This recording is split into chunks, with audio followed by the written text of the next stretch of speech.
कहन राज को करन मन, करो महान यह काज।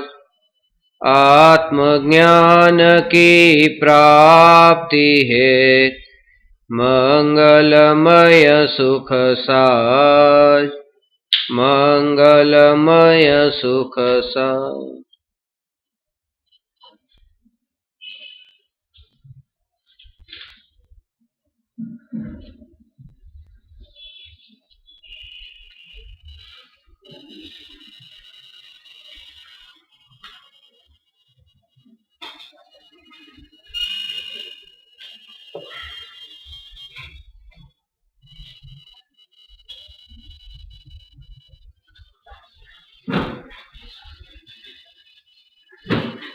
चैतन्य स्वभावी भगवान आत्मा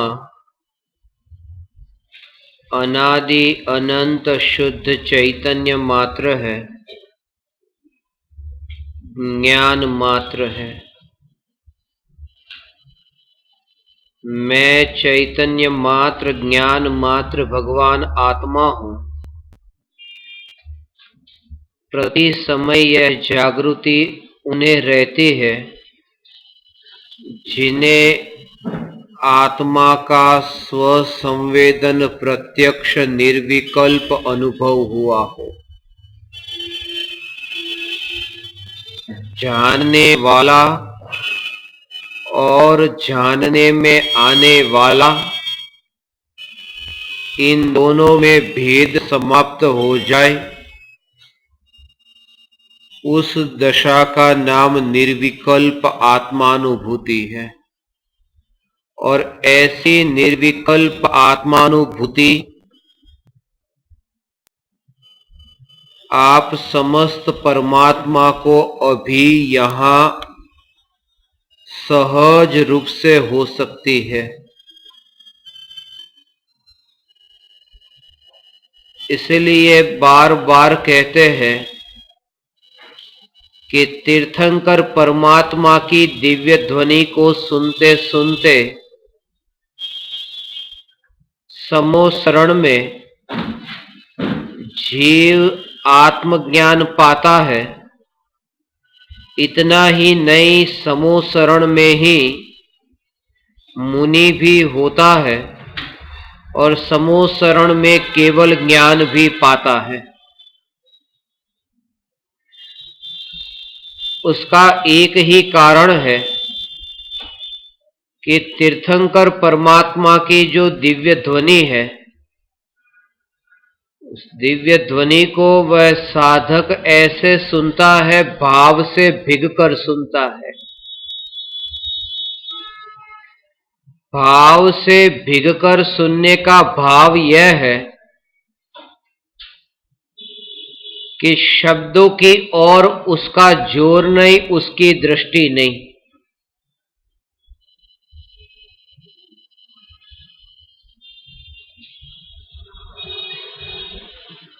परंतु उस शब्द में जो दिखाया जा रहा है, समझाया जा रहा है, वो समझाया जा रहा है जिस तत्व को, उस तत्व का जोर इतना कि उस तत्व के जोर से, उस तत्व के बल से ही वे जीव आत्मज्ञान को उपलब्ध होते हैं। इसलिए रंजाइनी ने कहा, don't see my finger, just look at the moon. मेरी उंगली को मत देखो, उंगली जिसे दिखा रही उस चांद को देखो। और तीर्थंकर परमात्मा की दिव्य ध्वनि के काल में कुछ ऐसे विरले भव्य जीव हैं जो उस वाणी का जो प्रतिपाद्य विषय, ऐसा जो त्रिकाली ध्रुव भगवान आत्मा, वह त्रिकाली ध्रुव भगवान आत्मा ही उसका विषय है। उसकी जो रुचि है, वो रुचि वो वाणी में नहीं है।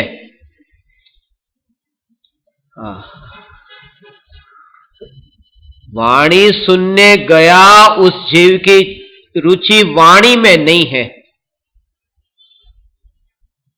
परंतु वाणी में जो भाव है, वह जो वाणी में छुपा हुआ जो न्यायक भाव है, वह भाव ही जिसके लिए उपादेय है, ऐसा साधक केवल ज्ञान तक की यात्रा सुनते सुनते करता है। वह सुनते सुनते केवल ज्ञान की यात्रा करता है, यह भी कहने के लिए है, क्योंकि गहराई से देखे तब वाणी सुनते हैं। ये जो वाणी सुनते हैं, वह वाणी की जो रुचि है, वह वाणी सुनते हैं, और जिसे वाणी की रुचि नहीं, उस चैतन्य की रुचि, तो वह चैतन्य जो है वह वाणी में आता नहीं है। इसलिए वो जो सुनने की क्रिया थी, वो सुनने की क्रिया भी चली जाती, सुनने की क्रिया छूट जाती है और सिर्फ जानने की क्रिया बाकी रहती है।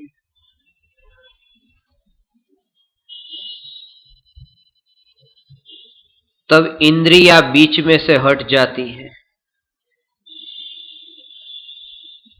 इसलिए चमड़ी से मैंने स्पर्श किया, उसमें चमड़ी बीच में आती है। मैंने चखा तो जीभ बीच में आती है। मैंने सूंघा तो नाक बीच में आता है। मैंने देखा तो आंख बीच में आती है। मैंने सुना तो कान बीच में आते हैं। मैंने सोचा तो मन बीच में आता है। इन 5 इंद्रिय और मन का बीच में आना यहां तक ही है। परंतु जब उस चैतन्य तत्व के चैतन्य स्वभाव की ओर दृष्टि गई, तब मैंने छुआ, चखा, सूंघा, देखा, सुना, सोचा, ये सब छूट जाता है। एक ही चीज बाकी रह जाती है, मैंने जाना, और वो जानना चैतन्य स्वभाव है। और इन इंद्रियों के निमित्त, ये मन का निमित्त फिर वहां दृष्टि में भी नहीं आता। ऐसा जो त्रिकाली ध्रुव भगवान आत्मा कि इस चैतन्य स्वभाव के माध्यम से आत्मा की अनुभूति होती है। स्वभाव से आत्मा की अनुभूति होती है। उसका अर्थ यह है कि प्रति समय ये जो ज्ञान में जानने में आने वाले ज्ञेय है, ज्ञेयों को जानने के काल में यह जागृति रहे,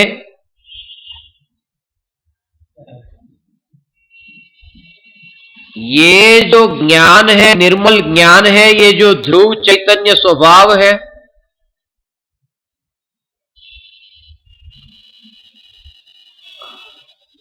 और उस ध्रुव चैतन्य स्वभाव को जानने का ये जो विकल्प है, वह विकल्प जो राग का विकल्प है, वह विकल्प त्रिकाली ध्रुव भगवान आत्मा की अनुभूति में बाधक ऐसे बनता है,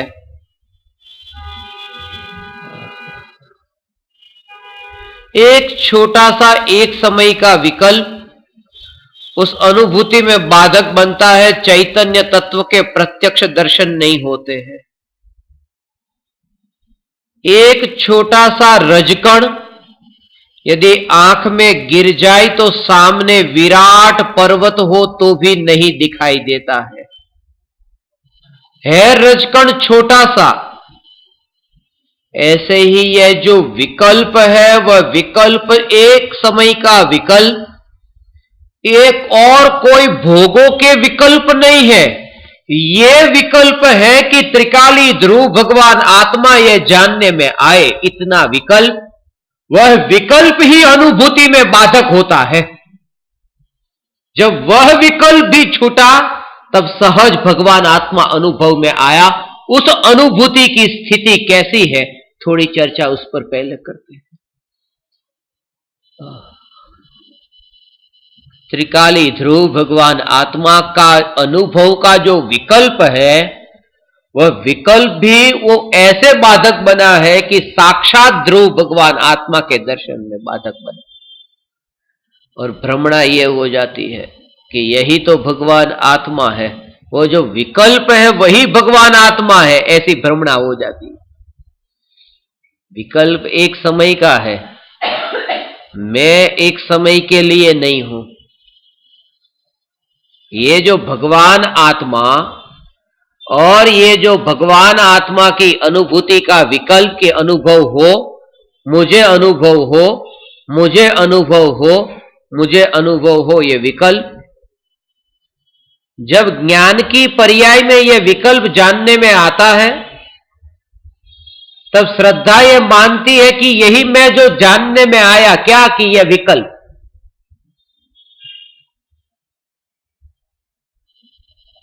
वह विकल्प ही मैं हूं। और ज्ञान में यह विकल्प जानने में आया, परंतु ये जो साक्षात भगवान आत्मा, ये ज्ञान में जानने में अभी नहीं आता है, ये विकल्प जानने में आता है। और वो जो एक है साक्षात भगवान आत्मा और भगवान आत्मा का विकल्प, मैं भगवान आत्मा हूं ऐसा विकल्प, यह विकल्प भी अनुभूति में बाधक बना है। और वो जो आकुलता वाला जो दुख था, वो दुख ऐसे विकल्प में भी एकत्व जब है, तब भी वो आकुलता वाला अनंत दुख, कृपालु देव ने कहा पाम्यो दुख अनंत, वो अनंत दुख जो कहा, ये वाला जो दुख, मैं भगवान आत्मा हूं ऐसा विकल्प, उस विकल्प में जो तन्मयता, वो जो सुख नहीं है वो भी दुख है। और वह दुख है ऐसा जब तक स्वीकार न हो, तब तक साक्षात भगवान आत्मा का अनुभव नहीं होता है। त्रिकाली ध्रुव भगवान आत्मा साक्षात अनुभव में आए, प्रत्यक्ष अनुभव में आए।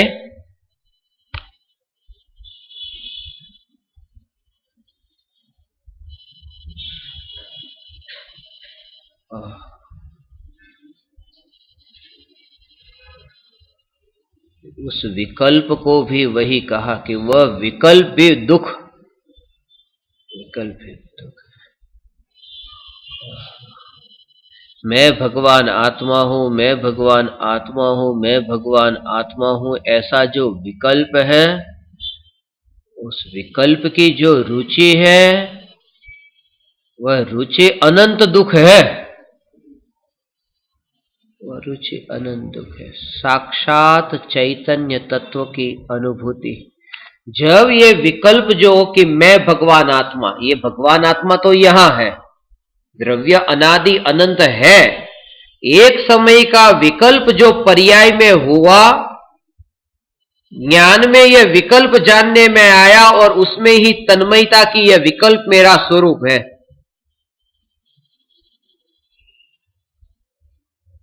कि साक्षात जो चैतन्य तत्व है, जो साक्षात चैतन्य तत्व, कृपालु देव ने कहा जे स्वरूप समझा बिना, तो जो स्वरूप, ये वाला जो स्वरूप है वो समझे बिना, ये स्वरूप तो बहुत बार जाना, ये विकल्प का स्वरूप है। सुनने के लिए बैठे, अनुभव के लिए, कि मुझे भगवान आत्मा का अनुभव हो, मुझे भगवान आत्मा का अनुभव हो।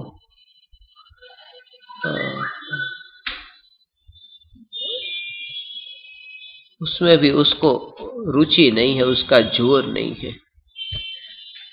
क्यों? उसका कारण है विकल्प के अभाव से प्रकट होने वाली जो निर्विकल्प अनुभूति है, ये तो विकल्प हुआ। विकल्प के अभाव से प्रकट होने वाली निर्विकल्प अनुभूति है। ज्ञानियों को निर्विकल्प अनुभूति की रुचि नहीं होती तो विकल्प की रुचि कैसे हो सकती है? क्योंकि यह जो विकल्प है उसके अभाव से प्रकट होने वाला जो निर्विकल्प अनुभव है, तो जब ये विकल्प की पर्याय का व्यय होगा और निर्विकल्प की पर्याय का उत्पाद होगा, ज्ञानी कहते हैं वो निर्विकल्प की पर्याय में भी हमारी रुचि नहीं है, क्योंकि वो उत्पन्न होने वाली है, निर्विकल्प अनुभूति प्रकट होने वाली है, और विकल्प का नाश है, निर्विकल्प अनुभूति का जन्म है। और ये जो त्रिकाली ध्रुव भगवान आत्मा, जिसका उत्पाद भी नहीं है और नाश भी नहीं है, ऐसा ध्रुव, ज्ञानी का जोर उस ध्रुवता की ओर है। ध्रुवता की ओर जोर है। उस ध्रुव तत्व के आश्रय से पर्याय में सम्यक दर्शन हुआ,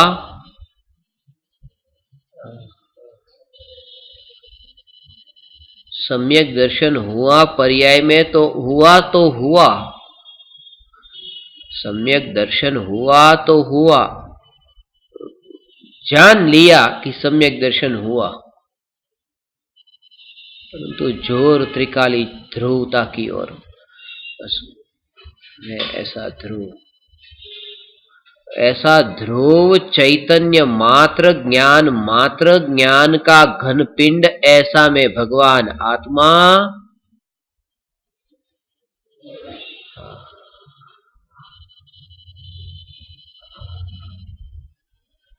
कपड़े के बीच में, ये जो कपड़े के बीच में खाली जगह है, कपड़े के बीच में खाली जगह है, दो धागे हैं, परंतु दो धागे के बीच में खाली जगह है, इसलिए सुई घुसाई तो सुई चली जाती है, खाली जगह है। परंतु चैतन्य तत्व का स्वरूप निराला है।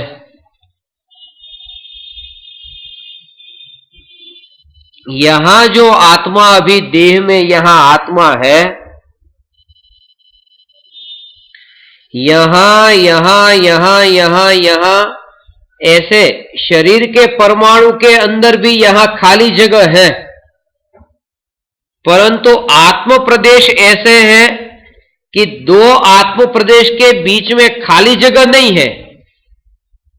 नहीं, ये जो चैतन्य, ये चैतन्य चैतन्य चैतन्य चैतन्य चैतन्य चैतन्य चैतन्य, ऐसा जो चैतन्य चैतन्य चैतन्य तत्व, ऐसा जो देह प्रमाण, यह आत्मा जहां सर्वत्र, जहां जहां आत्मा वहां सर्वत्र ये चैतन्यपना व्याप्त है, और उसमें एक प्रदेश और दूसरे प्रदेश के बीच में खाली जगह नहीं है।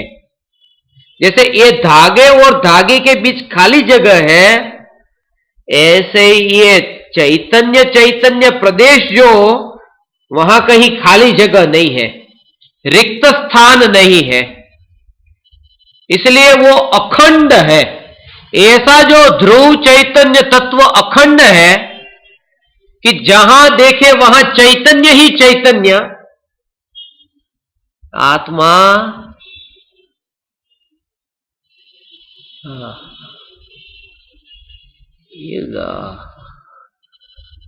मेटल का जो गहना है, उसके ऊपर सोने का गिलेट किया और सोने का दिखता है, ऐसा आत्मा नहीं है। गहना है कोई दूसरी मेटल, उसके ऊपर सोने का गिलेट कर दिया। ऐसे ही आत्मा के ऊपर, ये शरीर में आत्मा है और यहां ज्ञान का गिलेट कर दिया है, यहां ठंडा गर्म लगता है, ऐसा नहीं है। परंतु जो कोई सोने का ही गहना हो, ऊपर से ही नहीं, अंदर सब जगह सोना सोना सोना, जैसे गुड़ ऊपर से ही मीठा, ऐसा नहीं, अंदर सर्वत्र वो मीठा। ऐसे ये भगवान आत्मा जहां ऊपर ही नहीं, एक एक अंदर अंदर सब प्रदेश ये चैतन्य से परिपूर्ण है, और दो प्रदेश के बीच कहीं खाली जगह नहीं। ऐसा ध्रुव चैतन्य तत्व कि दो प्रदेश के बीच कहीं खाली जगह नहीं है।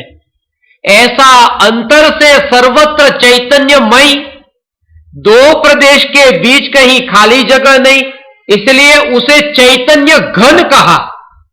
ये घन का भाव की खाली जगह ही नहीं है भगवान।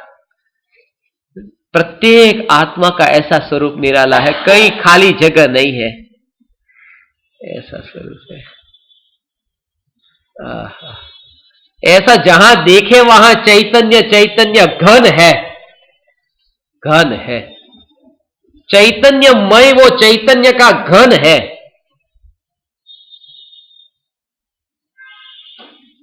लोहा जैसे है, लोहे के एक पिंड में यदि सुई यदि अंदर घुसा है तो सुई जाती नहीं है, पूरा लोहे का गोला, उसमें सुई जाती नहीं है, वो घन पिंड है। ऐसा ये चैतन्य घन पिंड भगवान आत्मा कि अंदर कोई खाली जगह नहीं, अंदर कोई अवकाश नहीं, ऐसा ये चैतन्य घन पिंड। इसलिए ज्ञानियों ने कहा कि ये जो राग का विकल्प है, ये जो राग के मलिन भाव है, वे मलिन भाव आत्मा में आ ही नहीं सकते, क्योंकि वो घन पिंड है। आए तो कहां से आए, पूरा चैतन्यमय है, इसलिए राग के विकल्प का मुझ में प्रवेश हो ही नहीं सकता। ऐसा ध्रुव चैतन्य तत्व, जब राग का प्रवेश नहीं हो सकता तो घर, पुत्र, पत्नी, परिवार, गांव, नगर, देश, उनका प्रवेश कैसे हो सकता है। बस इतना ही निरालापन ज्ञानियों को रहता है।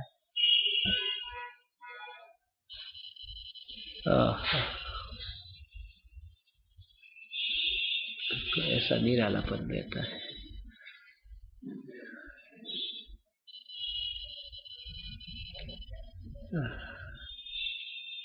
चैतन्य स्वभावी न्यायक, चैतन्य का घनपिंड में भगवान आत्मा असंख्य प्रदेशों में व्यापा, फिर भी वो अखंड और अभेद, ऐसा एक रहने वाला मैं, एक में से दो भेद जिसके नहीं हो जाते, ऐसा चैतन्य का स्वरूप है।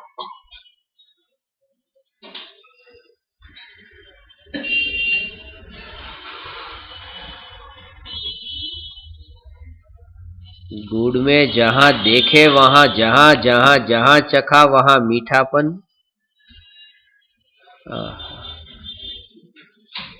ऐसे ही ये जो शरीर की रचना, भले ही अब पेट में जलन होती हो, पेट खाली हो, पेट भरा हो, बस ये क्या बताता है कि वहां ये चैतन्य तत्व, वहां जो ज्ञान है, ज्ञान सर्वत्र है, ज्ञान सर्वत्र है।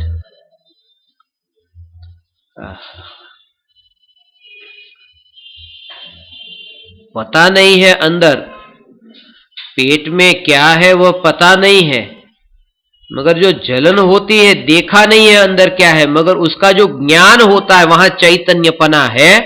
ये जो भगवान आत्मा चैतन्य मात्र में भगवान आत्मा।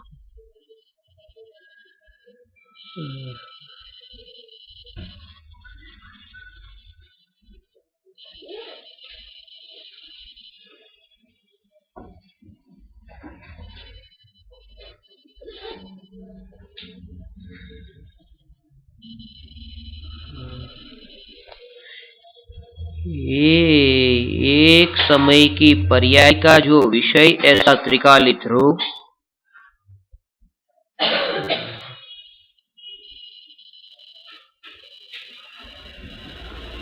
दृष्टि का जो विषय, ऐसा त्रिकाली ध्रुव भगवान आत्मा, एकत्व का जो विषय कि जहां ज्ञानी का अपनापन भी, बस यही में।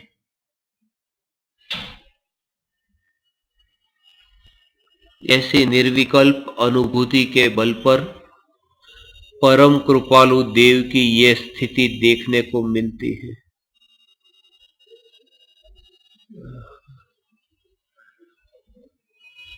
हाथ में दिया लिया और दूसरे कमरे में गए, दूसरे कमरे में अंधेरा था, कमरे में प्रकाश प्रकाश हो गया।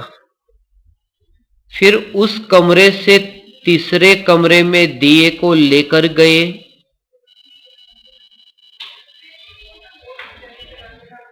अंधेरा था। जैसे ही दिए को लेकर गए कि प्रकाश प्रकाश वहां भी हो गया।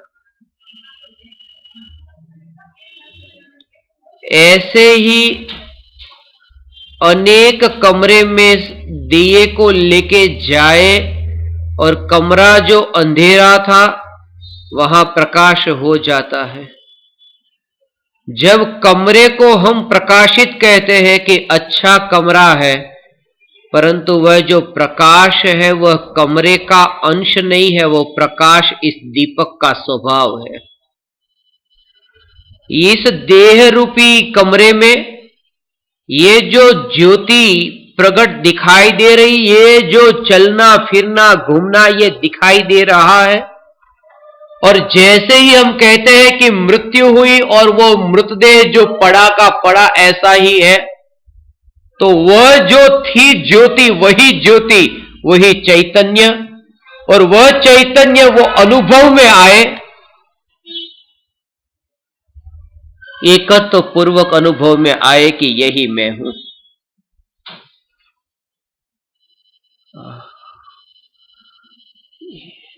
भगवान आत्मा कहो, चैतन्य कहो, वो अनुभव है, अनुभव महान है।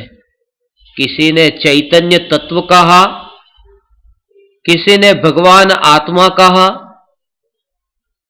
किसी ने राम कह दिया कि आत्म राम कह दिया, किसी ने जीव कह दिया, कहीं जीवा कह दिया, किसी भाषा में अप्पा कह दिया, किसी भाषा में मुंगू कह दिया, किसी भाषा में रोहा कह दिया। कुछ भी कह दो, कुछ भी कह दो, परंतु जो अनुभव है वह अनुभव बस वही है, वही है, ऐसा ध्रुव।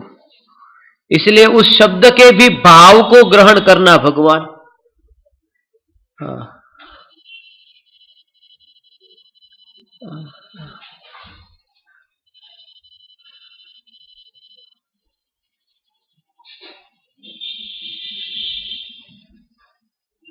इस कलियुग में एक ही चीज दुर्लभ है, यह चैतन्य तत्व एक दुर्लभ है, सब कुछ सुलभ है।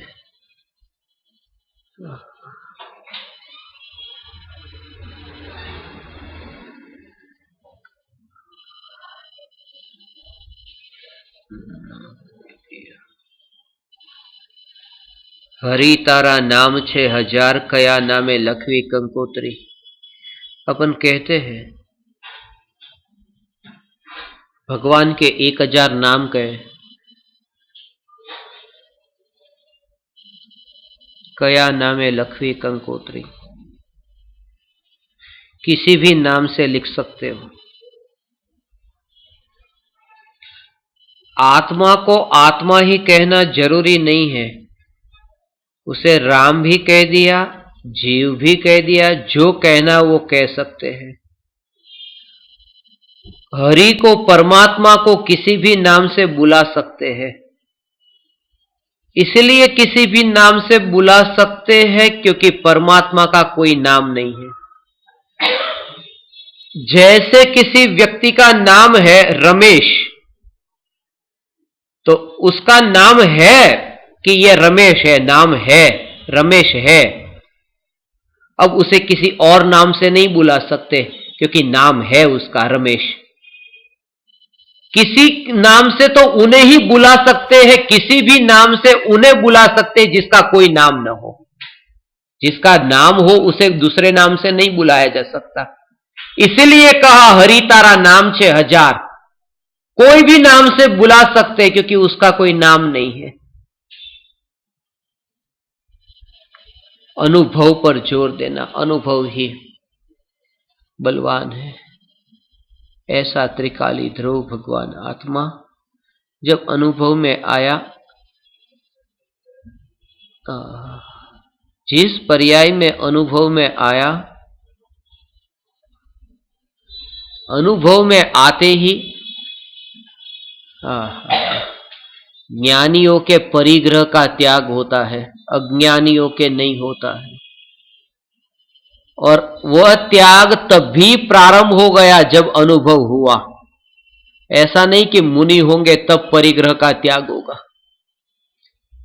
4 बजे निर्विकल्प आत्मानुभूति प्रकट हुई कि 4 बजे ही परिग्रह छूट गया। अनादिकाल का सर्वाधिक खतरनाक परिग्रह मिथ्यात्व 4 बजे ही छूट गया। वो मिथ्यात्व परिग्रह है। और वो जैसे ही निर्विकल्प अनुभूति हुई उसी समय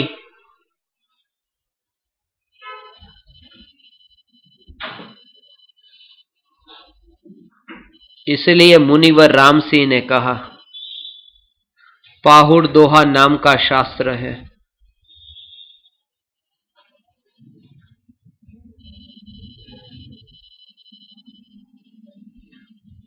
राम सिंह हुए।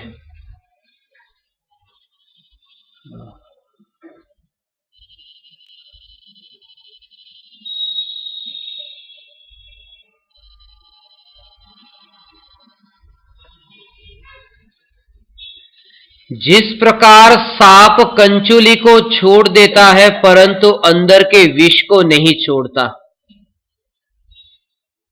उस प्रकार इस जीव ने अनंत बार द्रव्यलिंगी मुनिपना अंगीकार किया, तब वस्त्र को तो छोड़ दिया परंतु मिथ्यात्व के जहर को नहीं छोड़ा। वस्त्र को छोड़ा, मिथ्यात्व के जहर को नहीं छोड़ा।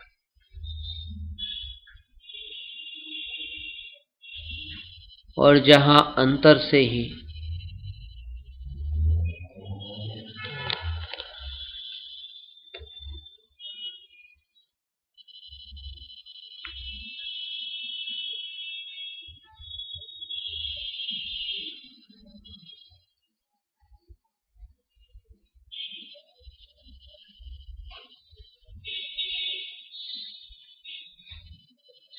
मिथ्यात्व के व्यय की प्रक्रिया और सम्यक्त्व के उत्पाद की प्रक्रिया सहज है।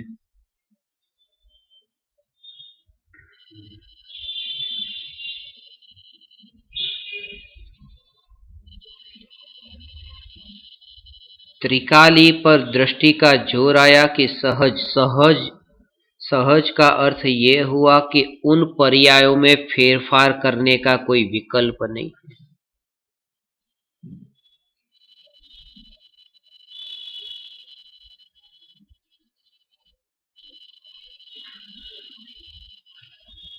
उसका नाम सहज है।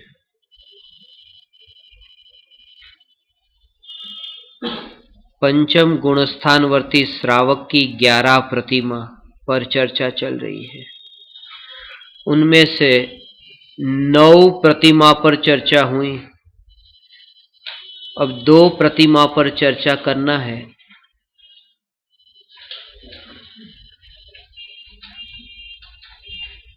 अनुमति त्याग प्रतिमा और उद्दिष्ट त्याग प्रतिमा।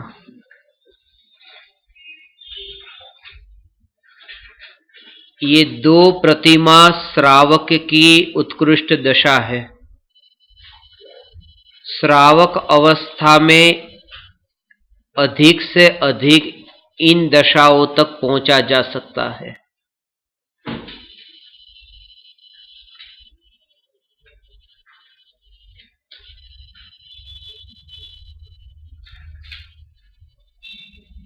और जैसे कल कहा था कि इस पृथ्वी पर 21,000 वर्ष के लिए इस पंचम काल में एक ही ऐसे महापुरुष जिनके जैसा कोई हुआ नहीं और होगा नहीं, ऐसे परम कृपालु देव की जो भाषा है, कृपालु देव की भाषा है, वो साधारण मनुष्य की भाषा है।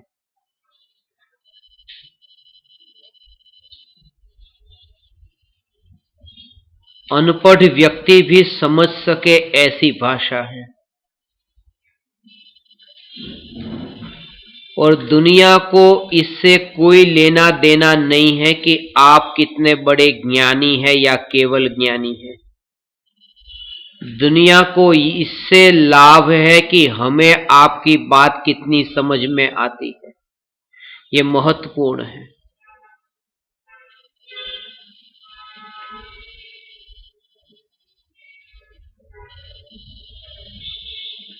इसलिए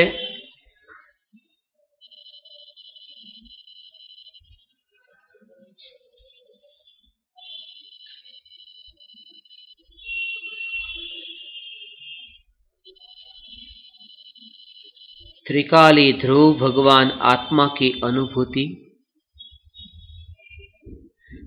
एक ढेर ही दिखे और कुछ न दिखे। ढेर,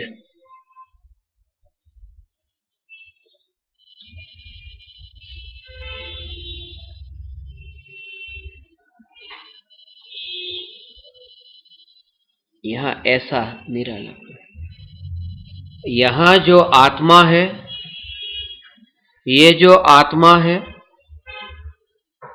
और हाथ में 1 किलो का समयसार लिया है,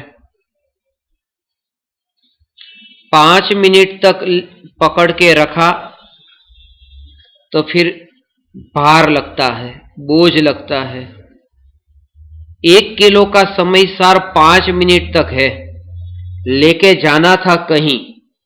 1 किलो का समयसार जब लेके जाता है तब वो जो फीलिंग्स हुए हैं, वो जो भाव हुए हैं कि बहुत भार लगा, बोझ लगा, वो शरीर को तो नहीं लगा। वो भाव जो हुए कि बहुत अब बोझ लगा, अब मैं नीचे रख दूं, अब मैं नीचे रख दूं, ये जो भाव आया, वो भाव तो आत्मा को आया, मुर्दे को कोई भाव आता नहीं। अब 1 किलो का समयसार हाथ में लेके गए और 5 मिनट तक आगे गए कि वो बोझ रूप लगने लगा। यह आत्मा, ये 80 किलो का शरीर भी साथ में ही है। 80 किलो के शरीर का आज तक कभी बोझ नहीं लगा। 1 किलो हाथ पर है, उसका आत्मा को बोझ लगता है। उसके पीछे कारण है। ये ढेर का भाव समझ में आया, अनुभूति हो तो ये से ये पुद्गल परमाणुओं के ढेर यहां रखे, ये देह भी उस ढेर में डाल दिया।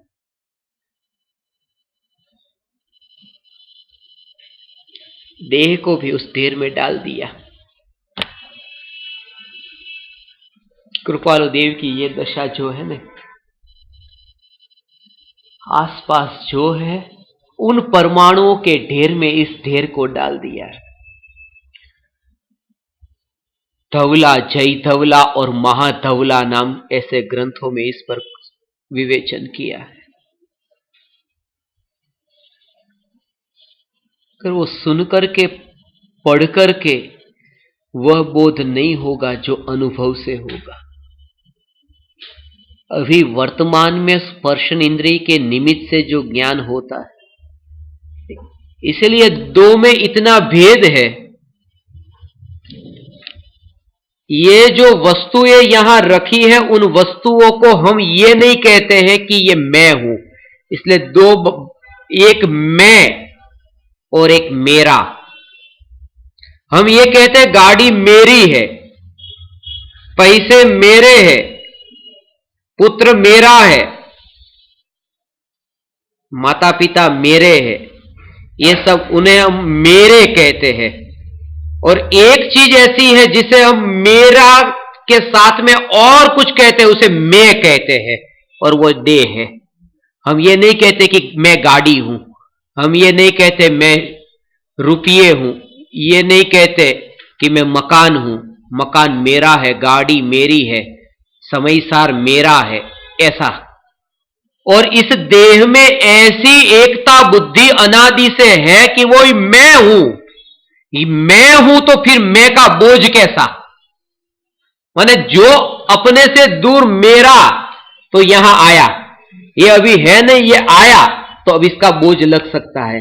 ये तो आया नहीं, ये तो मैं हूं ही, पहले से ही मैं हूं, पहले से ही मैं हूं। इसलिए कपड़े भी यदि मोटे पहने हो तो भार वाले लगे, हो सकता है, क्योंकि वो मैं नहीं हूं, वो भी आए पहने, मगर ये जो देह है उसमें जन्म से ही ऐसी तन्मयता की यही मैं। तब किसी को ऐसा प्रश्न हो कि ये मैं हूं, जैसे ये पराया, ये तो पराया है, तो यहां रखा तो 5 मिनट में फिर बोझ लगने लगता है। तो क्या ज्ञानियों को आत्मा की अनुभूति के बाद ये जो 1 किलो है, अभी तो 1 किलो का बोझ लगा था, सम्यक दर्शन के बाद 81 किलो का बोझ लगेगा, क्योंकि इसको भी उसके ढेर में डाला। सम्यक दर्शन होने के बाद 81 किलो का बोझ नहीं लगता, सम्यक दर्शन उसका नाम है, वो 1 किलो का बोझ भी निकल जाता है। माने उसका नाम है कि वहां बोझ ही छूट जाता है, क्योंकि बोझ जिस भाव से है उन भावों से ही एकता बुद्धि छूट जाती है। उसका नाम सम्यक दर्शन है, उसका नाम सम्यक दर्शन है, वो बोझ के छूटने का नाम। इसलिए कहा भगवान सिद्ध क्षेत्र की यात्रा करते समय लकड़ा लकड़ी का बोझ लेकर सिद्ध क्षेत्र की यात्रा करने चढ़े, ऊपर जैसे जैसे जाए वहां पर बोझ लगने लगता है। ऐसा लगने लगता है कि अब मैं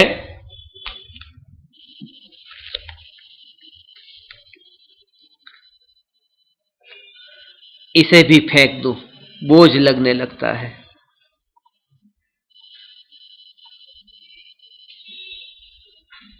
इसलिए क्रमबद्ध पुरुषार्थ में यह लिखा, सिद्ध क्षेत्र की यात्रा करते समय लकड़ा लकड़ी का बोझ लेकर सिद्ध क्षेत्र की यात्रा नहीं की जा सकती।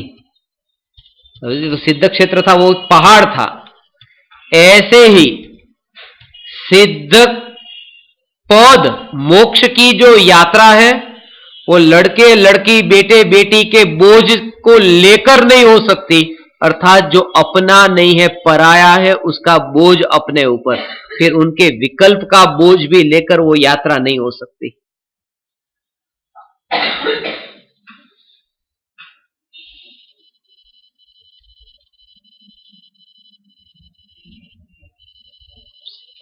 इस देह को ढेर में डाल दिया।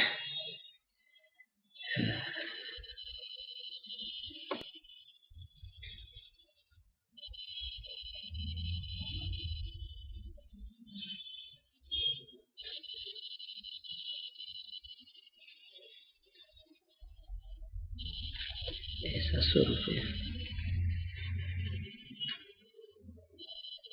अनादिकाल की ये जो मिथ्या मान्यता है अंतर में उतर जाए तो अभी ये बोध हो सकता है। फिर देह परमाणुओं में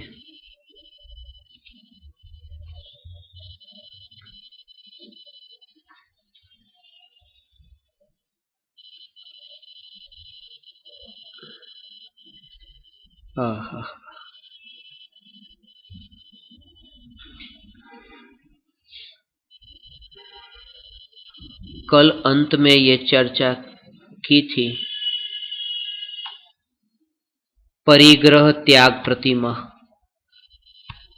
और उसमें ये बताया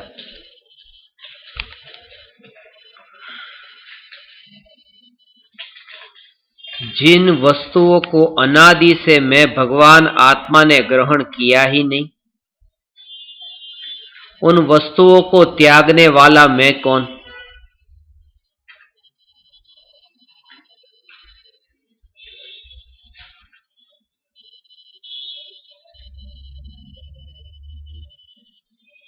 समय सार की 34वीं गाथा में यह बात लिखी है,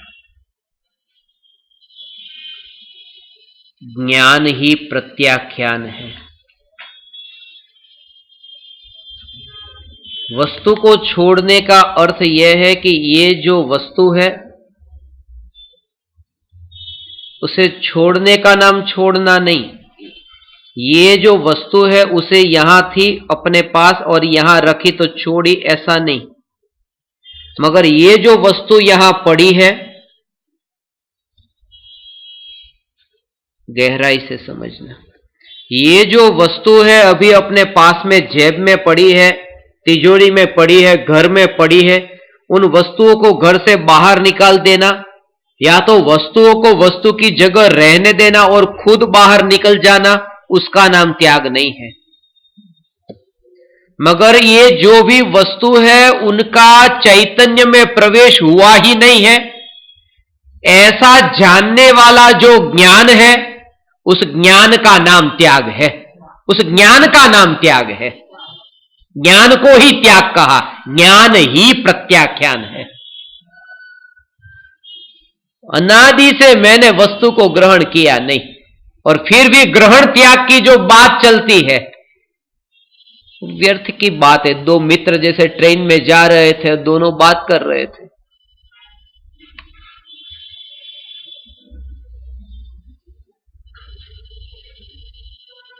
एक मित्र कह रहा था कि मुझे जो लाल किला है दिल्ली में, जो लाल किला है वो बेचना नहीं है।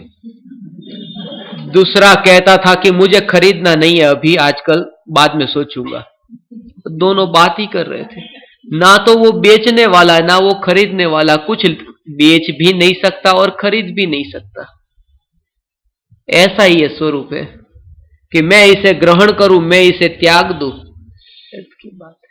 मुनिवर राम सिंह ने इसलिए कहा, ढेर में नहीं डाला था इन सबको, सबको ढेर में नहीं डाला।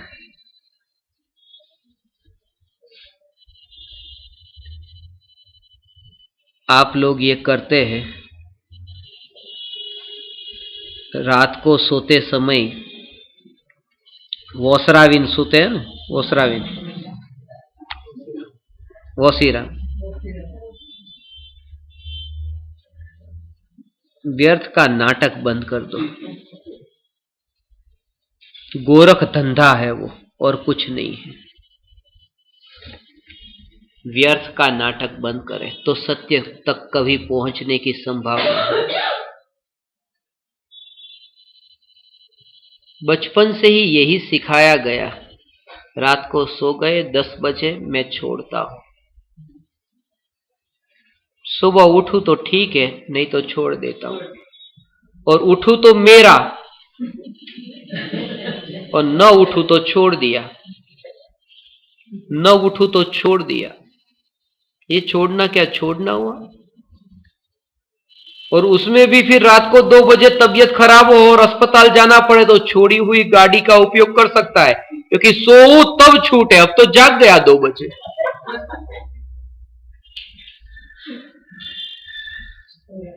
अपने साथ माया करके धर्म का स्वरूप विकृत बना दिया। मुफ्त में ही धर्म करना चाहा कि कुछ छोड़ना भी न पड़े और धर्म का धर्म हो जाए। इतना ही तो बोलना था, छोड़ के सोता हूं बस। बाहर का रूप पलट जाए, इसलिए उसमें यह भी लिखा है कि सिर मुंडाया है, मन नहीं मुंडा। मुनिवर राम सिंह ने पाहुड़ दोहा में लिखा। बाहर से परिवर्तन आया, अंदर से नहीं आया। एक कहानी मैंने सुनी थी, मुझे याद आई। एक नेता चुनाव हारा, पढ़ा लिखा तो था नहीं, क्योंकि नेता होने के लिए पढ़ने की जरूरत होती ही नहीं। चपरासी भी यदि होना है तो 4 कक्षा पास होना जरूरी है, नेता के लिए उतना भी जरूरी नहीं।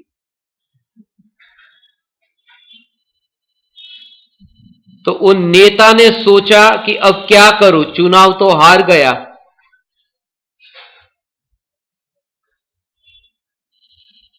कहीं भी काम नहीं मिल रहा था। सर्कस में जाके देखा, उनको निवेदन किया कि कुछ काम मिलेगा। सर्कस वाले ने कहा मिलेगा। हमारा एक शेर था जो मर गया है, उसकी खाल हमने निकाल दी है, वो तो मर गया। और सर्कस में शेर की बहुत जरूरत है, तो इतना ही काम आपको करना है कि ये खाल आपको उड़ा देंगे और चार पैर पर वहां पर खड़े ही रहना है, चार पैर पर।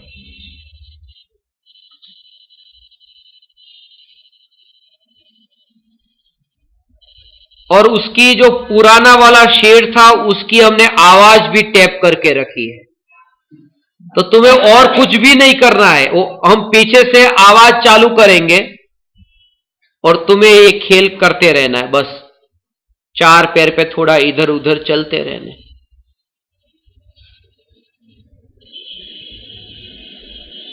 थोड़ी देर वो गया, खाल ओढ़ के गया है, तो सब लोगों ने सोचा कि ये शेर ही आया है।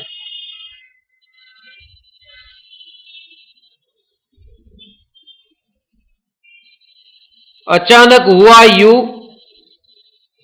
कि सामने से एक शेर और आया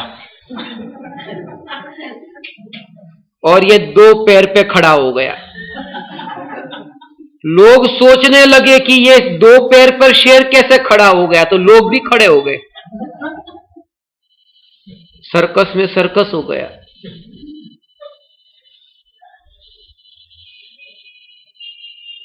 सामने जो शेर था, वो शेर भी दो पैर पे खड़ा हो गया। वो बोला, चुप हो, तू अकेला चुनाव थोड़ी हारा है, मैं भी चुनाव हारा।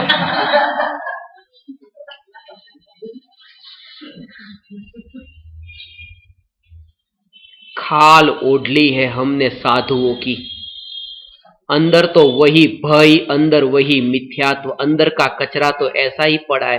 वो पता तब चले जब कोई परिस्थिति सामने आए। मुनिवर राम सिंह यही कहते हैं कि आज तक तुमने बाहर से तो सिर तो मुंडाया, वस्त्र तो छोड़ दिया, परंतु ये तुम्हें कैसे पता चले कि तुम सच्चे त्यागी हो, कि जब तुमने इस ढेर को भी इस ढेर के साथ में रख दिया, राग के विकल्प को भी तुमने उस ढेर में रख दिया, वरना उस चैतन्य का जो रस है वो रस नहीं आ सकता। मिठाई के ऊपर जो कवर लगाते हैं, कागज थोड़ा चिपकाया होता है। गांव में जो बच्चे पढ़ते हैं, उन बच्चों के लिए दीपावली में मिठाई लेके गए थे।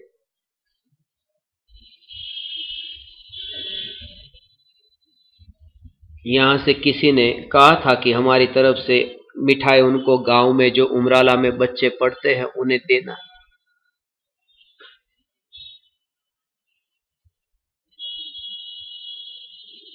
बच्चे ने कभी मिठाई चखी ही नहीं थी। उसे जैसे ही मिठाई दी, उसने पहले पूछा कि मिठाई कैसी होगी। उसने कहा, बेटा ये मिठाई बहुत मीठी होती। उसने चखी, जैसे ही चखी उसने कहा कि नहीं है मीठी, क्योंकि जो कागज था वो कागज निकाला ही नहीं था। कागज का ही रस उसे आ रहा था, जहां मीठा था ही नहीं। कागज जब अलग करके दिया तो पता चला कि मिठाई ऐसी होती है।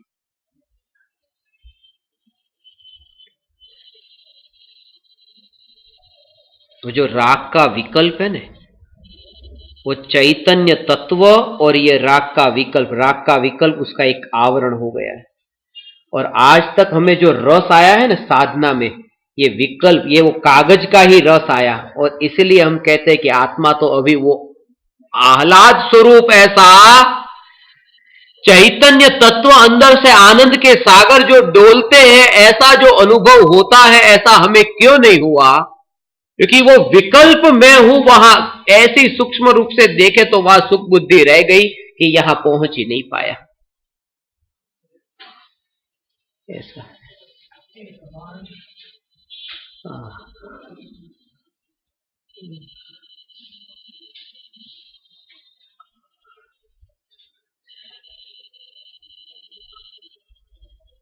ऐसा है। विकल्प में, और उसका कारण यह है कि विकल्प है वो विकल्प इंद्रिय, ये जो विकल्प है मैं भगवान आत्मा, मैं भगवान आत्मा, मैं भगवान आत्मा, ये विकल्प छूटने का नाम क्यों नहीं लेता? क्योंकि ज्ञान की पर्याय ये विकल्प को जानती है, तो ज्ञान की पर्याय ये विकल्प को एक तरफ करके डायरेक्ट आत्मा को जाने। ये विकल्प क्यों खड़ा रहता है, उसका एक कारण है। वो कारण समझ में आ जाए ने,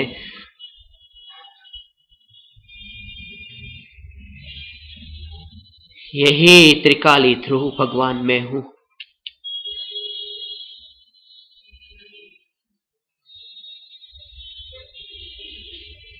विकल्प जो है वो विकल्प विलय को प्राप्त हो जाता है। ये विकल्प क्यों बना रहता है, उसका कारण है, उसका कारण है, उसका कारण है।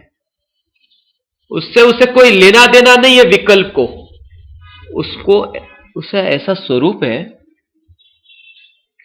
आपके पर्स में अभी धन रखा है, तिजोरी में रखा है, बैंक में रखा है, उसे छोड़ने का मन क्यों नहीं होता है? क्योंकि वो धन कभी ना कभी कहीं ना कहीं मुझे काम में आ सकता है। ये मान्यता के कारण ये धन नहीं छूट रहा। अभी तो धन की जरूरत नहीं, बैठे हैं शांति से, परंतु कभी ना कभी कहीं ना कहीं वो धन काम में आ सकता है। अभी धन नहीं चाहिए, पर्स यहां पड़ा है, कोई लेके चला जाए तो पकड़ेंगे भाई रोक, क्योंकि वो धन कहीं ना कहीं कभी ना कभी काम में आ सकता है। ये जो विकल्प है, ये विकल्प छूटने का नाम नहीं लेता है, क्योंकि इंद्रिय विषयों का जो भोगना है वो विकल्पों से भोगा जाता है, और वो भोग की सुख बुद्धि इतनी पड़ी है कि विकल्प यहां छूटने का नाम नहीं लेता। इसलिए कहा अनित्यता की असारता का बोध हुआ। जिसने जाना कि भोग असार है, तो विकल्प की जरूरत तो इसलिए होती है भोगने के लिए। जब भोग को भोगने की रुचि न रही तो यह विकल्प विलय को प्राप्त होता है। ज्ञान की पर्याय साक्षात आत्मा को जानती है। इसीलिए कहा क्षणिक का बोध और नित्य का अनुभव, wisdom of the transient and realisation of the eternal. ऐसा स्वरूप है। विकल्प के बिना फिर जीना नहीं लगता। इसलिए एक व्यक्ति के जीवन की कहानी सुनी थी, जिसकी मृत्यु नजदीक है। उसे विचार आया कि गांव में सभी लोगों को बुलाकर मेरी वसीयत सभी को दान में दे दूं। लोगों ने पूछा तेरे पास में है क्या? गांव की भीड़ इकट्ठी की थी। उसने कहा कि 50% गांव वालों को, इतने प्रतिशत इनको, इतने प्रतिशत इनको, सबको बांटना चाहता हूं। लोगों ने पूछा बार बार कि इतना तहलका मचा है तो बताओ कि है क्या तुम्हारे पास? उसने कहा कुछ भी नहीं। परसेंटेज फिर ये सब किसके लिए? उस व्यक्ति ने जवाब दिया, मैंने सुना है मरने से पहले लोग वसीयत बनाते हैं, विल तैयार करते हैं। वसीयत नामा विल के बिना मरना क्या मरना है? विल बनाए बिना मरना, ये क्या मरना है? बस इसलिए मैंने विल बनाया, 50% इनको इनको इनको। उस व्यक्ति जैसी ही हमारी स्थिति है। उसका मानना यह है कि विल बनाए बिना मरना क्या मरना है। हम मानते हैं विकल्प के बिना जीना क्या जीना है। हालत एक ही है, और इसलिए ये विकल्प छूटने का नाम नहीं लेता। जितनी इसलिए कृपालु देव कहते हैं धर्म तो बाद में प्रकट होगा। पहले जब ये अनित्यता की असारता का बोध हुआ कि ये विकल्प जिसके माध्यम से ये अनित्य भोगने में आता था, सुख बुद्धि थी, और ये छूटने का नाम अभी नहीं ले रहा है। भले ही भोगों का विकल्प नहीं, परंतु मैं त्रिकाली ऐसा विकल्प, मगर छुपी तरह से तो वो यहां का जो रस पड़ा है उसके कारण वो छूटने का नाम नहीं लेता है। वो अस्तित्व बनाए रखना चाहता है विकल्प। इसलिए 12 भावना में धर्म भावना 12वें क्रम पर है, अनित्य भावना पहले नंबर पर है। असार अनित्यता की असारता का बोध हुए बिना धर्म प्रकट नहीं हो सकता। धर्म करते हैं परंतु अनित्यता की असारता का बोध नहीं है, धर्म क्या करेंगे।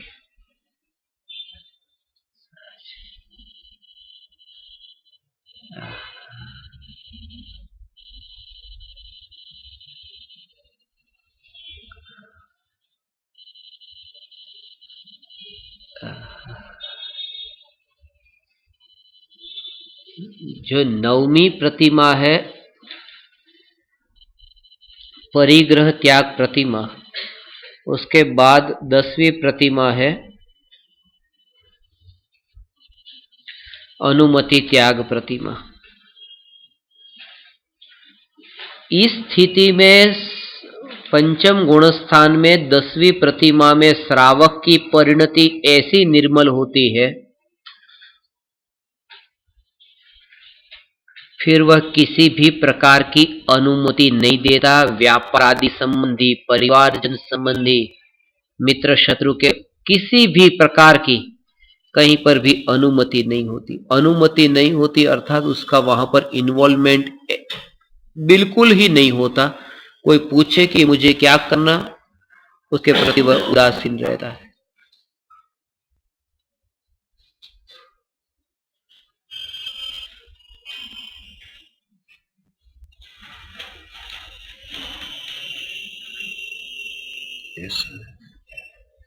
और तब पता चलता है कि जो पर में जुड़ने का कार्य होता था उसका कारण मैं ही था, वो कोई दूसरा नहीं था।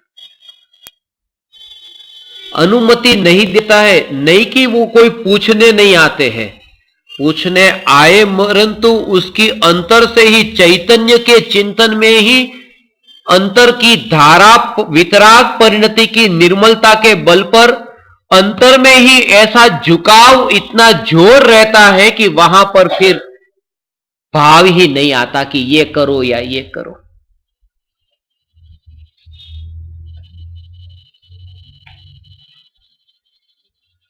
सहज रूप से भाव नहीं आता है, ऐसा है स्वरूप। निराला ऐसा होता है कि कोई वहां पर फिर उसे इतना दूर से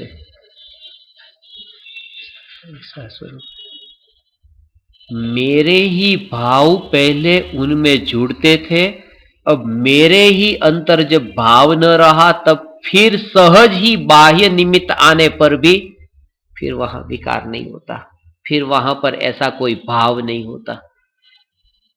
और वो देखना हो तो आप देख सकते हैं अपने जीवन में। कभी कभी आपको अनुभव हो, छोटा बच्चा हो, 6 महीने का हो, अबोध है, अभी कुछ उसे ऐसा बोध नहीं, जब आप उसे खिलाते हैं, ऐसा हाथ में लेते हैं, कैसा है बेटा, कैसा है बेटा, मेरा राजा बेटा, मेरा ये बेटा, मेरा ये बेटा, उसे तो आपके प्रति कोई लेना देना नहीं। 1 महीने का भी बेटा हो जिसने अभी ठीक तरह से आंख भी नहीं खोली, उसमें भी कैसा है बेटा, कैसा है राजा, कैसा है राजा, तो उससे पता चलता है वो आपको नहीं कहता ये कि आप करो, बस हम ही हमारे भाव को।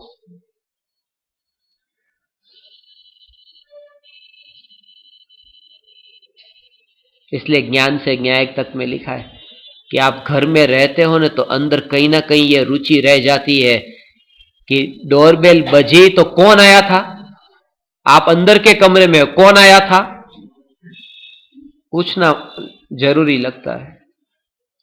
यदि ये नहीं पूछेंगे तो क्या होगा, तो घर के मेहमान हो जाएंगे, मालिक नहीं रहेंगे।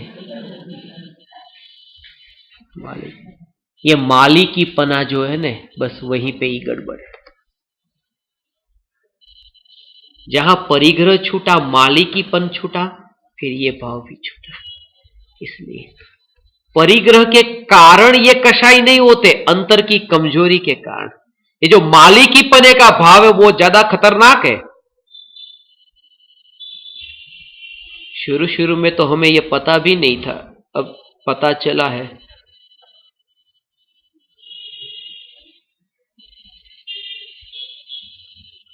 किसी के घर पे आप गए, डोरबेल बजाई, ऐसी एक बजा दी। किसी दूसरे के वहां गए, एक बजाई, और अपने घर पे गए, दो तीन। ये जो है ना वो मालिकीपने का भाव बोलता है, अहंकार बोलता है, और कुछ नहीं। दो बेल बजी तो घर का मालिक आया, एक बजी तो कोई पराया आया।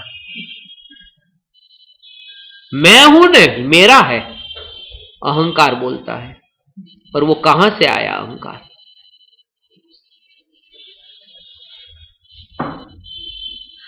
भुलेश्वर में रहता था चाल में, तब कमरे के बाहर जूते उतारता था, और वाल्केश्वर गया तो बेडरूम तक जूते पहन के जाता है। ये कौन बोलता है? ये अहंकार बोलता है। ये अहंकार बोलता है। और वो अहंकार ऐसा भारी पड़ता है कि मृत्यु एक क्षण में फिर कादव और कीचड़ के कीड़े के अंदर पहुंचा देती है। सहज हो, सहज हो, मेहमान बन के कमरे में प्रवेश करो, मालिक बनकर नहीं, मालिक बनकर नहीं।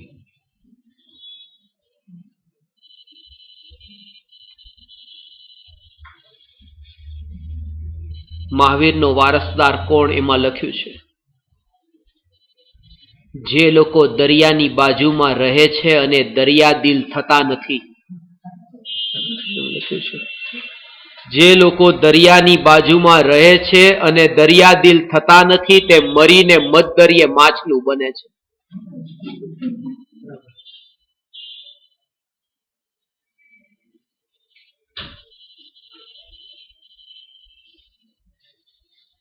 નથી રહેતા અને નહીં બને એની ગેરંટી નથી, ये पण बनी सके। सिर्फ भाव ये है कि मालिक बना है, बस तो परिभ्रमण है, मेहमान बने। जैसे मैं भारत देश में रहता हूं तो भारत का मालिक नहीं हूं। मुंबई में रहने से कोई मुंबई का मालिक नहीं हो जाता, भारत में रहने से भारत का मालिक नहीं हो जाता, पृथ्वी में रहने से पृथ्वी का मालिक नहीं हो जाता। रहता है पृथ्वी पर, परंतु पृथ्वी का मालिक नहीं हो जाता। ऐसे ही इस देह में आत्मा है, परंतु इस देह का मालिक नहीं हो जाता। उसी तरह से जिस तरह से उन संयोगों में ऐसा, इसलिए उसे गेस्ट हाउस कहा, इसे गेस्ट हाउस कहा। आत्मा रूपी गेस्ट का ये हाउस है, ये जो शरीर के परमाणु का ढेर दिखता है, और वो गेस्ट हाउस भला है जिसमें हम जाके ठहरते हैं, क्योंकि पहले से पता है 12 o'clock चेकआउट, यहां एनी टाइम चेकआउट, पता भी नहीं चलता है। जितना हो सके मृत्यु को भुलाइए। कल सुबह के व्याख्यान में भारतीय विद्या भवन में चर्चा इस पर विस्तार से होगी, मृत्यु को कैसे भुलाना है, मिलाना। जितना हो सके मृत्यु को भुलाना जीवन के अंदर, क्योंकि यदि आपको पता चला कि ये व्यक्ति अभी आपके साथ विवाद करता है और पता है कि 5 मिनट बाद आगे अभी मरना है, आप वहीं से ही हाथ जोड़ देंगे। जो भी बोलता है वो हमारा अहंकार बोलता है। जब आगे मौत दिखती है, हमें नहीं बिगाड़ना है हमारा ये अवसर व्यर्थ में।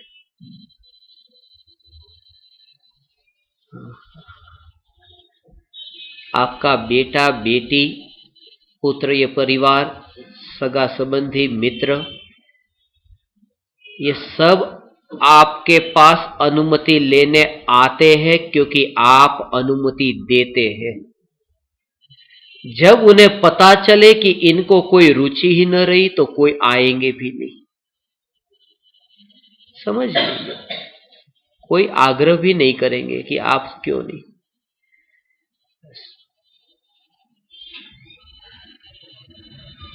अब इससे एक बात और गहराई से समझने जैसी है।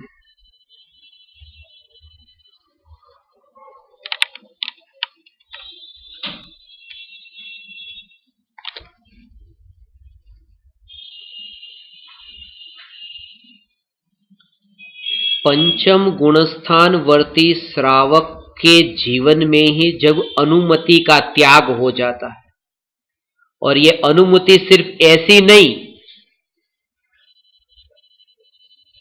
कि शादी ब्याह वाली अनुमति नहीं, यहां तक कि जमीन को खोदना,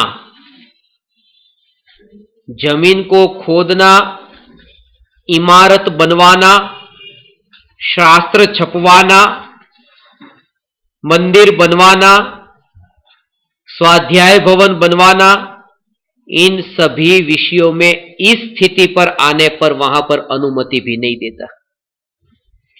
जब श्रावक ही यहां अनुमति का त्याग कर देता है, ऐसे में तो मुनियों को तो कहां अनुमति हो।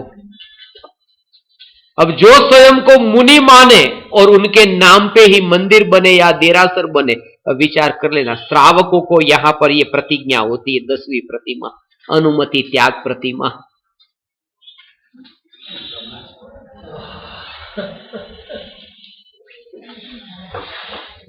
अनुमति त्याग प्रतिमा।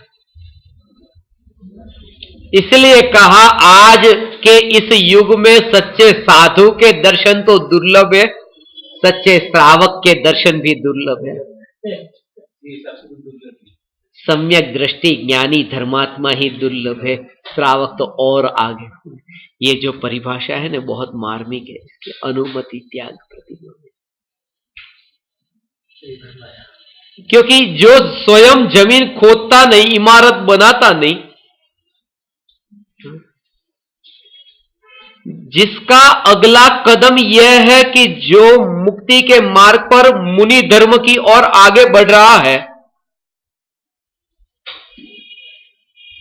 वो दूसरों को ये सब बता के जाएगा कि तुम मंदिर बनवाना,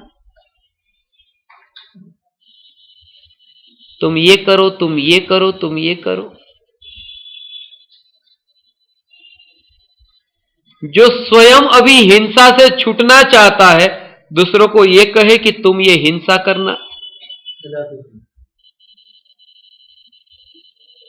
इसलिए मुनियों का कार्य मंदिर बनवाना नहीं है, शास्त्र छपवाना नहीं है, वो सब गृहस्थों का, और वो भी यहां तक था।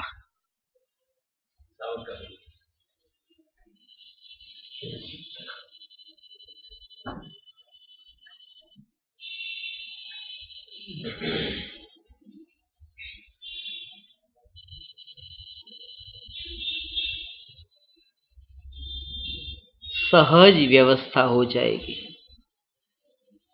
फिर लोगों का हित कैसे होगा, समाज का हित कैसे होगा? साधुओं के माध्यम से समाज का हित सहज होता है, साधुओं के माध्यम से समाज का हित होता है, परंतु समाज के हित के लिए कोई साधु नहीं होता है। इन दोनों में आसमान जमीन का अंतर है। सहजता होती है,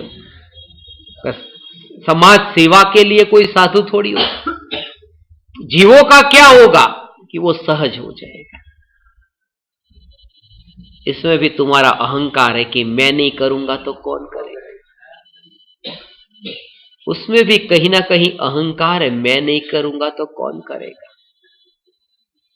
आत्मसिद्धि शास्त्र का मिशन ये पूरा होगा, न हुए, क्योंकि कृपालु देव का सपना पूरा नहीं हुआ तो मेरा सपना पूरा हो ये कैसे कह सकता हूं। इसलिए कहा 141 देश में आत्मसिद्धि पहुंची हो और किनारे पर पहुंच गए हो, और तभी यदि ये वन में विहार कर जाए और ये सपना अधूरा रह जाए, तो ज्ञानी तो यही मानते हैं कि सपना अधूरा नहीं रहा, उससे उत्कृष्ट काम हो गया। क्योंकि वो जो करना वो मेरा ठेका नहीं था, ये मेरा कर्तव्य था, ये मेरी साधना थी। मुनि धर्म की ओर आगे बढ़ गए और वो उदय का कार्य था। उदय का कार्य पूरा नहीं हो, एक समय के लिए ज्ञानी को अधूरापन नहीं लगता। 141 देश का मिशन पूरा हो और एक का ही बाकी हो।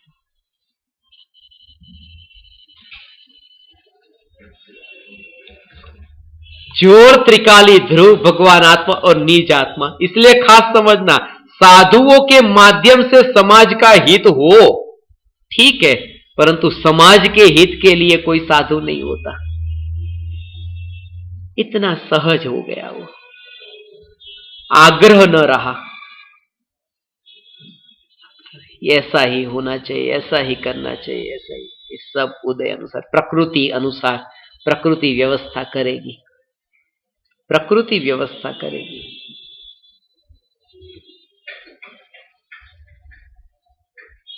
प्रकृति व्यवस्था करेगी। एक सूफी फकीर के जीवन की कहानी सुनी थी।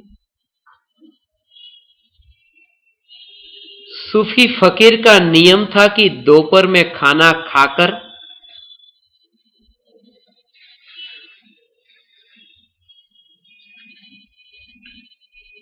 हम सब भोजन करते हैं, मगर उस फकीर की कुछ दशा थी, वो कुछ अलग थी।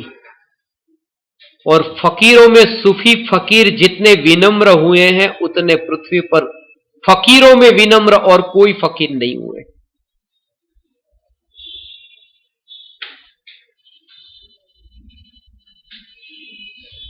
उसमें बहुत गहराई से चिंतन करे, उसे ही पता चले। इसलिए कहा ना, कल आपको ब्राजील में एक व्यक्ति ऐसी है, उस व्यक्ति के साथ में परिचय। किनारे पर आया हुआ जीव है, सिर्फ उसे एक सत्संग की जरूरत है। हम मिले नहीं हैं, वहां पर है। कैसे कैसे देश में कहां कहां जीव एक ही किनारे ऐसे। सूफी फकीर का नियम था कि भोजन करे उससे पहले किसी को भोजन दे, भोजन कराए। यदि किसी को वो भोजन न कराए तो वो भोजन नहीं कर सकता, ऐसा नियम लिया था। मगर एक छोटी सी जो गलती उससे हो गई, एक दिन ऐसा आया कि भूखे को खोजने के लिए निकला, परंतु कोई भूखा मिला ही नहीं। और सालों की यह तपश्चर्या थी कि भूखे को अन्न देकर ही स्वयं आहार करे, भोजन करे। जिन जिन के पास गया, किसी ने भोजन कर लिया था, किसी के वहां पहले से ही कहीं निमंत्रण आ चुका था कि भोजन के लिए उनका जाना था, ये भोजन के लिए कोई आने को तैयार नहीं। तब इसने सोचा कि अब मैं भोजन कर ही लेता हूं, कोई आ ही नहीं रहा। तो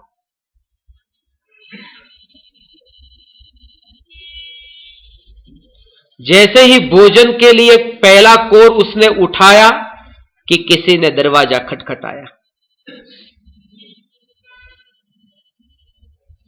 कि कोई है, कि कौन हो, कि मैं भूखा हूं, कुछ खाने को मिलेगा। इस व्यक्ति ने दरवाजा खोला, उसे आदरपूर्वक बिठाया, भोजन परोसा और कहा कि कीजिए भोजन। उस व्यक्ति ने भोजन लिया और जैसे ही कोर मुंह में ऐसे डालने गया कि यह फकीर उसे बोला कि रुको।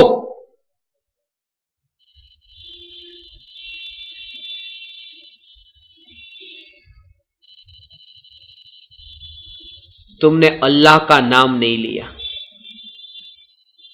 तुमने अल्लाह का नाम नहीं लिया, तुमने प्रार्थना भी नहीं की परमात्मा की, और सीधा खाने लगे। प्रकृति की आवाज आई। इस फकीर को प्रकृति ने कहा,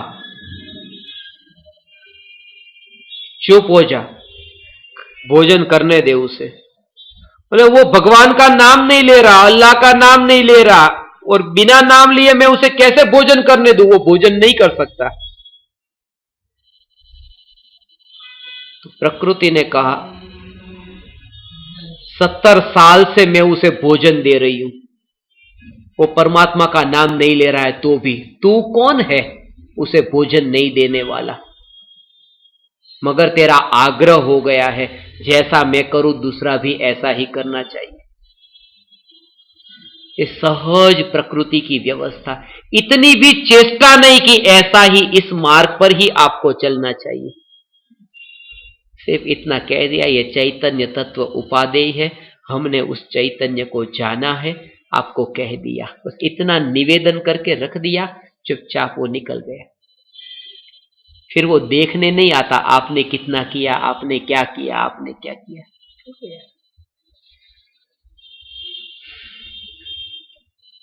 इस दशा में आते ही ऐसी उदासीनता आती है कि देखने भी, अनुमति के लिए कुछ भी जुड़ना ही नहीं देता।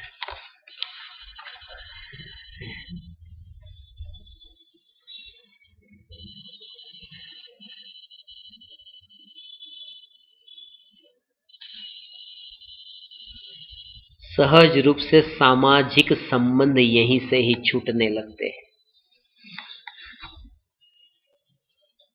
अब जब अनुमति नहीं देता तो कोई आएगा भी नहीं लेने को, और जो किसी से अनुमति ले देता नहीं है किसी को, वो दूसरों से लेगा भी नहीं अनुमति। लेने का अर्थ कि आप मुझे बताओ, कि वो खुद भी ऐसे पाप नहीं करता। मुनि दीक्षा जब अंगीकार होगी तब अनुमति, जो कहते हैं कि माता पिता के पास अनुमति लेने जाता है, वह भी अनुमति नहीं होती है, उसमें भी बहुत भ्रांति हुई है। उसका भी स्वरूप समझ में आएगा सब, वो क्या है। परिवारजनों से मिलता है तब वो क्या है।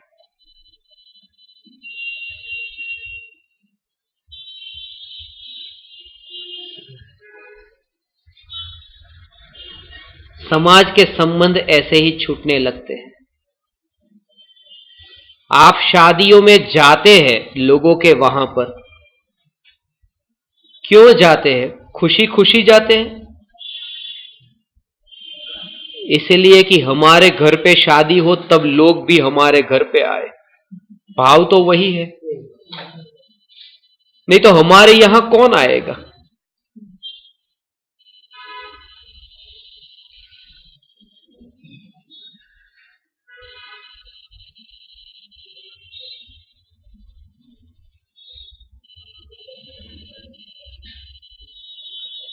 आपके पास साल भर में जितने ज्यादा कार्ड्स आते हैं, जिनके घर में ज्यादा कार्ड्स आते हैं, वो बड़े घर वाला कहा जाता है कि देखो कितनी शादी के लिए कितने कार्ड आए, कितना प्रख्यात व्यक्ति।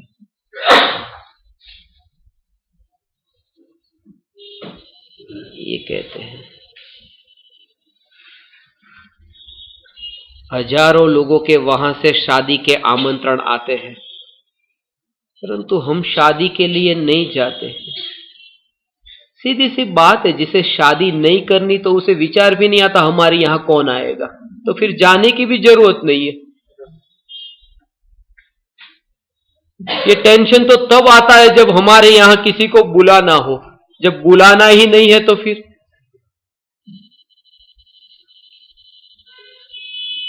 और मौत में भी जाते हैं, मौत में भी वो इसलिए जाते हैं कि हमारे यहां पर आए।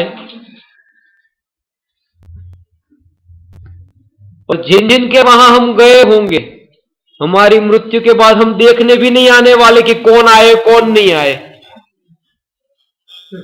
वह पूरा जीवन ऐसी माया में ही बीत जाता है, माया में ही बीत जाता है। पहले तो पता भी नहीं था, किसी के वहां ऐसी प्रार्थना सभा में गए थे पीछे की लाइन में बैठे थे और बैठ करके उठ के निकल गए। तो दूसरे भाई थे, उन्होंने हाथ पकड़ा कि कहां जा रहे हो? प्रार्थना सभा में आए थे, 5 मिनट बैठे, अब निकल गए। ऐसे नहीं निकलते। अभी जो आगे स्टेज पे बैठे उनके पास से निकलते तो उन्हें दिखाई देगा कि आप आए हो। वो सब पता ही नहीं था कि संसार में ऐसा भी होता है। सिर्फ इतना ही जानते थे कि जाना और आ जाना।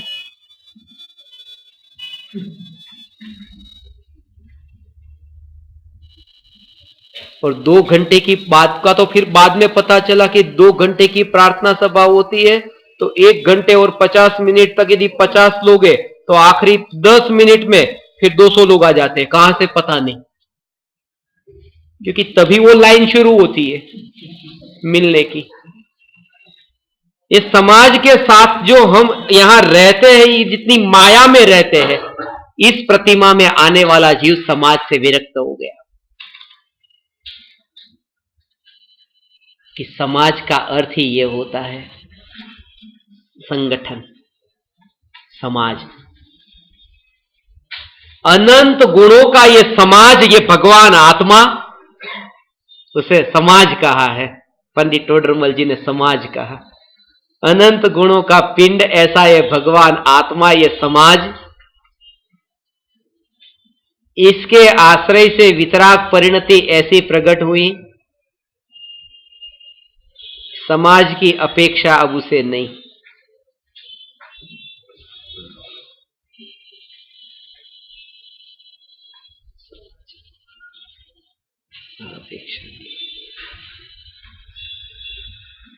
घर में 2 गाड़ी रखी है,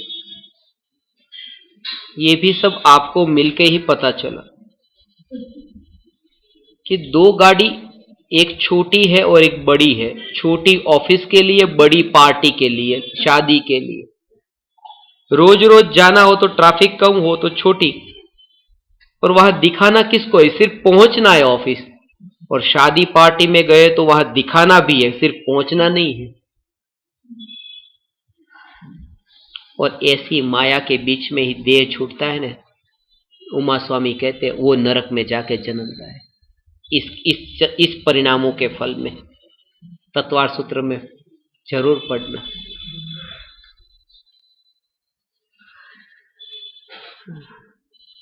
जो आया है वो टैक्सी से आया या गाड़ी से आया, स्कूटर से आया या गाड़ी से आया,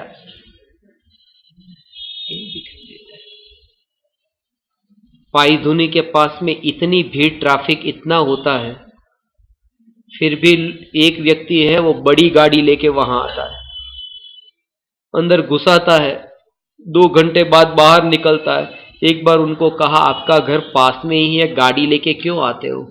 उसने कहा मेरा जो सर्वेंट है वहां काम पे रखा है वो भी जैन है, वो भी मंदिर आता है स्कूटर लेके, और मैं यदि चल के आऊंगा तो सर्वेंट का भी सर्वेंट हुआ, तो गाड़ी तो लानी ही पड़ेगी। कैसा लगेगा कि सेठ आया।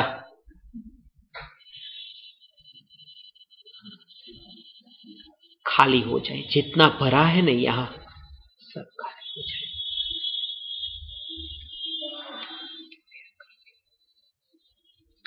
अनुमति अब नहीं देता, खाली होने का नाम है।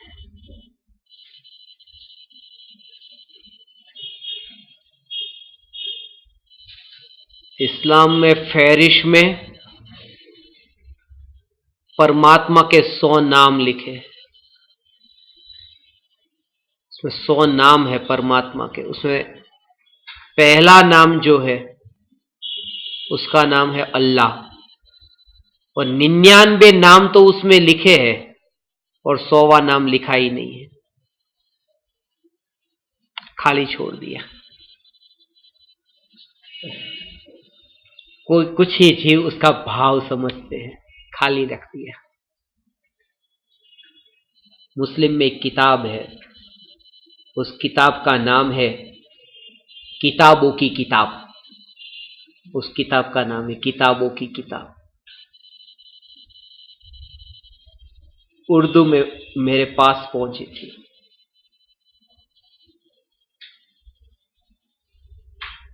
सोचा कि लाओ देखते हैं, पढ़ते हैं किताब में क्या लिखा है।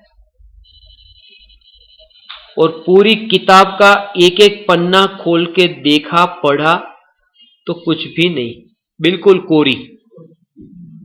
उस किताब का नाम उन्होंने रखा है किताबों की किताब, जिसमें कुछ भी नहीं लिखा। बहुत बड़ी किताब है परंतु लिखा कुछ भी नहीं है, बिल्कुल ब्लैंक है।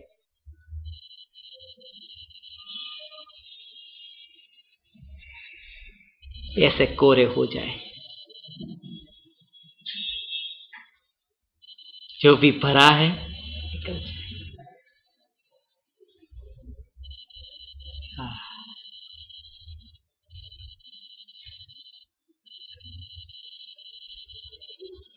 अब ये अंतिम स्टेज था। अनुमति त्याग प्रतिमा के बाद ऐसी परिणति निर्मल होती है, यहां तक तो घर में रहता है, अब वह श्रावक घर से अलग हो जाता है, घर से बाहर निकल जाता है। पुरुष हो या स्त्री हो, अब जो दशा है, पुरुष की दशा क्या है और स्त्री की दशा क्या है, और उसमें जो रहस्य है कि आरजी का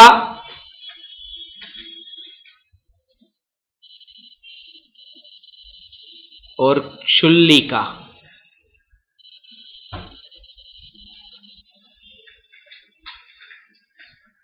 एलक और क्षुल्लक, ऐसे जो भेद है, और उन भेदों में भी जो अभेद ऐसा न्यायक है, और यहां तक तो वस्त्र का कोई बाध नहीं था, अब वहां वस्त्र की एक बात आएगी। अब सफेद रंग के ही वस्त्र होंगे। अब सफेद रंग के वस्त्र का क्या महत्व है कि क्यों सफेद, क्यों नहीं हरा, क्यों नहीं लाल, मरून, ऐसा रंग क्यों नहीं, सफेद ही क्यों? स्त्री है तो क्षुल्लिका और आर्जिका को सफेद साड़ी ही क्यों? क्षुल्लक और एलक को सफेद ही चद्दर और लंगोटी क्यों? उस सफेद वस्त्र के पीछे जो राज है, उस राज में, क्योंकि जो सफेद पहनते हैं उन्हें सफेद का राज नहीं पता। सब पहनते इसलिए हम पहनते, और पक्का नहीं पता, जब चर्चा करेंगे तब पता चलेगा कि सफेद का राज ये था। उसकी चर्चा थोड़ी देर बाद करते हैं, 5 मिनट बाद, कि सफेद कपड़े से वो फिर क्या साधना में उपयोगी हो।